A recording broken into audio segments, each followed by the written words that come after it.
Hello students, how are you all? Today we will start a topic called bleaching powder. We will study about bleaching powder today. कैसे बनता है, क्या क्या reactions करता है, क्या use हैं, क्या properties हैं, like that. Okay. So the first is its name and formula. Name and formula. Okay. So chemically bleaching powder को नॉर्मली नॉन एज ब्लीच बोलते हैं, जिसको बजा हम लोग यूज करते हैं घरों में कपड़े साफ करने के लिए, तो ब्लीच बोलते हैं. So chemically bleaching powder known as calcium oxy chloride. Okay, calcium oxy chloride. And the formula is like calcium oxychloride Cl2. So the formula is CaOCl2. Okay. So here the name and formula. Chemically bleaching powder is known as calcium oxychloride and its formula is calcium CaOCl2. Okay. How it is formed? So manufacture of bleaching powder कैसे बनता है. ठीक है, तो कैसे बनता है sir? ये है, it is produce by the action of chlorine.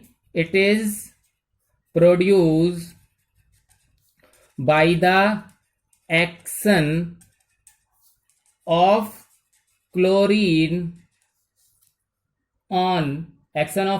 Gas on slacked lime. Slacked lime, you know, slacked lime, that is calcium hydroxide. तो slacked lime क्या होता है? calcium hydroxide. It is action of chlorine. तो chlorine, it is like chlorine. So calcium hydroxide, when treated with chlorine, it forms calcium oxychloride and release water. Okay, it is what? slacked lime. ठीक है, इसको बोलते हैं slagged lime, भीगा हुआ चूना पानी में भीगा हुआ. तो calcium hydroxide is slagged lime. फिर क्लोरीन गैस एक्शन होगा, देन ये बन गया आपका ब्लीचिंग पाउडर. ठीक है, ओके, एंड फॉर्म वाटर. ठीक है. So the plant in which this process is to be conducted, ऐसा जिस प्लांट के अंदर ये बनता है. So the plant okay used for manufacturer, है ना, जिस प्लांट में इसका मैन्युफैक्चर होता है, जिस फैक्ट्री में, जिस मशीन में, ओके, जिस एपरेटस को यूज करके. सो the plant use for manufacture of bleaching powder. ठीक है, ब्लीचिंग पाउडर का बनाने के लिए जो भी प्लांट यूज होता है is known as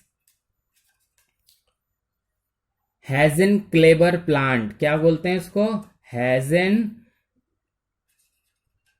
Kleber plant. तो the plant which is use to manufacture the calcium oxychloride, या फिर जिसको बोलते हैं ब्लीचिंग पाउडर, उस प्लांट का नाम है Hasenclever plant. Okay, now the third thing about bleaching powder is its property. Okay, so properties of calcium oxychloride या फिर ब्लीचिंग पाउडर. ठीक है, तो first of all the first property is it is colour and its colour and state. So it is a yellowish white, मतलब white होता है लेकिन पीलापन होता है, तो पीलापन सहित वाइट. ठीक है, येलोइश वाइट, पूरा वाइट नहीं है, हल्का हल्का पीलापन भी होता है, तो yellowish white. Okay, powder solid नहीं है, सॉलिड है मतलब क्रिस्टल फॉर्म नहीं है, पाउडर फॉर्म है. ठीक है, तो स्टेट हो गया और उसका कलर हो गया. तो it is in the powder form, yellowish white colour. ठीक है, मतलब हल्के पीलेपन के साथ वाइट कलर. दूसरी प्रॉपर्टी है एक्शन ऑफ एयर, मतलब अगर थोड़े टाइम के लिए, for some time if bleaching powder is expose to air, अगर बहुत थोड़े टाइम के लिए ब्लीचिंग पाउडर खुला रह जाए एयर में तो क्या होगा। तो calcium oxychloride when expose to air, तो in the air there is carbon dioxide. ठीक है, ये क्या लिखा है, इट इज फ्रॉम एयर। कहां से मिलेगी ये, एयर से। और ये आपका ब्लीचिंग पाउडर, तो ब्लीचिंग पाउडर अगर एयर में रह जाएगा खुले में थोड़े टाइम के लिए तो कार्बन डाइऑक्साइड से रिएक्ट करके ये क्या बना देता है, कैल्शियम कार्बोनेट। ठीक है, और क्या बनाता है, क्या Cl गैस निकल जाती है। ठीक है, ओके, रिलीज क्लोरीन गैस, और इसकी अपनी खुद की प्रॉपर्टी खत्म हो जाती है। मतलब अभी तो ब्लीच है और अगर एयर में थोड़े टाइम के लिए रह गया तो कार्बन डाइऑक्साइड से रिएक्शन करके कैल्शियम कार्बोनेट बना देता है, इसको बोलते हैं लाइम। ठीक है, और ये क्लोरीन गैस निकल जाती है। अब ये किसी यूज का नहीं है। ठीक है, तो जो क्लोरीन है, मतलब जो मेन पार्ट है उसका क्लोरीन अगर निकल जाएगा तो अब ये किसी यूज के लिए नहीं है, अब इससे ब्लीचिंग नहीं होगी। ओके, इसलिए खराब हो जाता है। मतलब सीधा सीधा है कि व्हेन कैल्शियम ऑक्सीक्लोराइड अगर एक्सपोज टू एयर, बहुत देर के लिए एयर में रह जाएगा तो कार्बन डाइऑक्साइड से रिएक्शन करके उसकी क्लोरीन गैस निकल जाएगी और वो यूजलेस हो जाएगा। ठीक है, ओके, समझ आई बात। तो तीसरा प्रॉपर्टी, थर्ड प्रॉपर्टी है solubility. okay, so it is soluble, it is soluble in water। ठीक है, और जो चीज सॉल्युबल होती है वो कलरलेस सॉल्यूशन बनाती हैं। ये तो सिंपल सी बात है, अगर शुगर सॉल्युबल है तो शुगर को घोल लीजिए आप, उसका कोई कलर वाटर में नहीं आएगा, कलरलेस सॉल्यूशन बनाएगी। बट आपको याद हो या आपने यूज किया हो, आप नहीं तो आप अपने पेरेंट्स से पता कर सकते हैं कि जब इसको घोला जाता है तो वाइट कलर का सॉल्यूशन बनता है। तो अभी तो सर आप कह रहे हो कि सोलुबल इन वाटर है, तो फिर व्हाइट कलर कहाँ से आ जाता है, ये मैं आपको बता रहा हूँ। तो क्वेश्चन में भी आस्क लाइक कि why when we dissolve the bleaching powder in water it produce a white colour even though it is soluble in water. जबकि ये सॉल्युबल है वाटर में, तब भी ये वाटर में मिक्स होने के बाद वाइट कलर प्रोड्यूस करता है। तो क्यों करता है, ठीक है, तो हम बोलेंगे so it is soluble in cold water, मतलब ठंडे पानी में इसको घोला जा सकता है, कलरलेस सॉल्यूशन आएगा। बट द मिल्कीनेस, मिल्कीनेस मतलब जो व्हाइट कलर आ रहा है is due to the presence of, क्यों है वो white colour, due to the presence of lime. Lime कौन, calcium carbonate. Okay, CaCO3, lime calcium carbonate होता है थोड़ा सा उसके अंदर, और विच इज इनसॉल्युबल। ठीक है, विच इज इनसॉल्युबल, कौन इनसॉल्युबल है, कैल्शियम कार्बोनेट। तो सर कैल्शियम कार्बोनेट कहां से आ गया उसके अंदर, तो कभी ना कभी ये कैल्शियम ऑक्सीक्लोराइड कार्बन से तो रिएक्शन कर ही लेगा। बिल्कुल एयर टाइट तो कंटेनर में हम रखते नहीं है, कहीं ना कहीं कार्बन डाइऑक्साइड से रिएक्शन करके कैल्शियम कार्बोनेट तो उसके अंदर बन ही जाता है। ठीक है, तो वही कैल्शियम कार्बोनेट वाटर के साथ इनसॉल्युबल होता है, इसलिए व्हाइट कलर प्रोड्यूस करता है। वैसे ये सॉल्युबल है, ये सॉल्युबल है और ये इनसॉल्युबल है, तो ये तो कलरलेस रहेगा लेकिन इसकी वजह से व्हाइट कलर आता है। ठीक है, next fourth property, action of acids. ठीक है, अगर इसकी रिएक्शन की जाए तो it react with acid liberate chlorine gas, it react with acid liberate का मतलब प्रोड्यूस, लिबरेट क्लोरीन गैस। ठीक है, कैसे, लाओ रिएक्शन करके देख लेते हैं। Calcium oxychloride bleaching powder when react with HCl, तो क्या बनाएगा, CaCl2 plus water plus chlorine, balance करोगे तो आपको यहां पर 2 पुट करना पड़ेगा। ठीक है, समझ आई बात। तो एक्शन विद एसिड मतलब जब इसका रिएक्शन एसिड से होता है, ब्लीचिंग पाउडर का जब रिएक्शन एसिड से होता है तो क्लोरीन गैस को फॉर्म करता है। ठीक है, दूसरा another example is here, calcium oxychloride when react with H2SO4, तो ये भी एक एसिड है। ठीक है, क्या बनाएगा, calcium sulphate plus water plus Cl2 gas, फिर से Cl2 गैस निकल रही है। तो हम अभी पढ़ ही चुके हैं, when it react with acid forms chlorine gas. ठीक है, जब भी ये एसिड के साथ रिएक्शन करता है क्लोरीन गैस रिलीज करता है, लिबरेट क्लोरीन गैस। समझ गए? ओके, अब मतलब अभी तक हमने ये पढ़ा कि इसके अंदर क्लोरीन होती है, कैल्शियम ऑक्सीक्लोराइड में क्लोरीन होती है, और मेन पर्पस जो इसका है वो क्लोरीन की वजह से ही है। अगर क्लोरीन गैस निकल जाएगी तो ये यूजलेस हो जाएगा, अभी हमने यहां पर भी देख लिया था। ठीक है, तो मेन पर्पस इसका क्लोरीन की वजह से है, और इसीलिए अब जो हम पढ़ रहे हैं वो ये है कि अब the quality of bleaching powder किसके ऊपर डिपेंड कर रही है, अभी हमने जो बोला, depends on presence of chlorine gas. समझ गए? क्लोरीन गैस उसके अंदर कितनी है उससे उसकी क्वालिटी का पता चलता है। ठीक है, जितनी ज्यादा क्लोरीन गैस होगी अवेलेबल, और उस क्लोरीन गैस को बोलते हैं अवेलेबल क्लोरीन, अवेलेबल क्लोरीन। तो जो जितनी अवेलेबल क्लोरीन है उससे पता चलेगा कि उसकी क्वालिटी ब्लीचिंग पाउडर की कितनी अच्छी है। ठीक है, तो अब एक गुड सैंपल, अगर बहुत अच्छा आपके पास ब्लीचिंग पाउडर है तो good sample of bleaching powder contain कितनी क्लोरीन होनी चाहिए एक गुड सैंपल में, 35 to 38% अवेलेबल क्लोरीन होनी चाहिए। ठीक है, ओके। तो अ गुड सैंपल मतलब क्योंकि हमने समझ लिया कि जो क्लोरीन की क्वालिटी है it depends on chlorine gas, presence of chlorine gas, available chlorine के नाम से उसको बोलते हैं। तो गुड सैंपल जो होगा उसके अंदर 35 to 38% क्लोरीन गैस होनी चाहिए। ठीक है, तो वो गुड है, अच्छा सैंपल है। Now here uses of bleaching powder,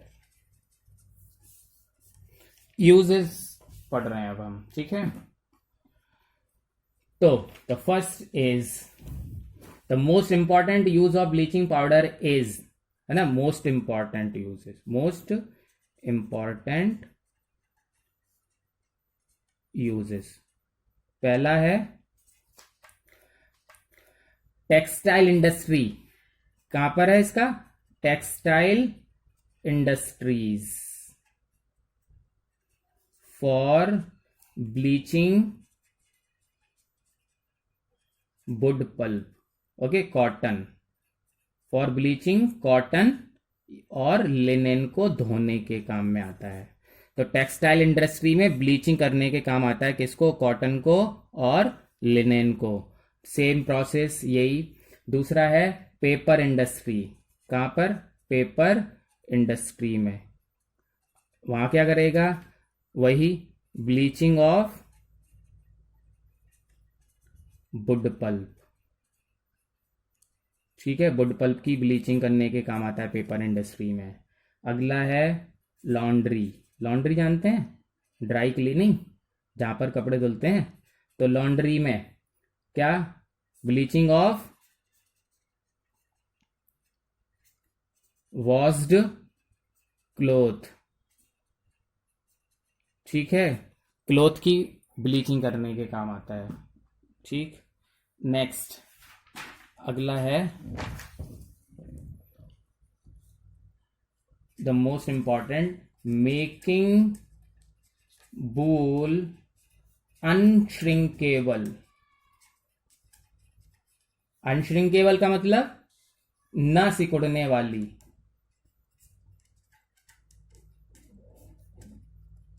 ठीक है, तो अगर बूल को ब्लीचिंग पाउडर से धो दिया जाएगा तो फिर वो कभी भी नहीं सिकुड़ेगी। तो मेकिंग बूल अनश्रिंकेबल, बूल को अनश्रिंकेबल बनाने के लिए, ना सिकुड़ने वाली बूल बनाने के लिए, ऊन, ना सिकुड़ने वाली ऊन बनाने के लिए bleaching powder is used.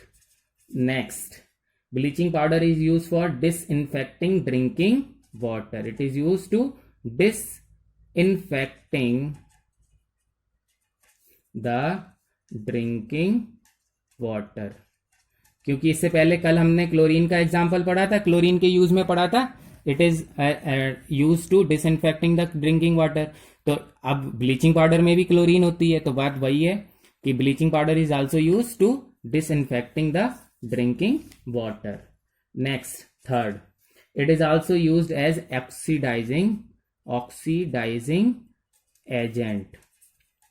ठीक है, एक बार हम पढ़ चुके हैं. ऑक्सीडाइजिंग एजेंट कौन होते हैं? Those who the substance which provide oxygen,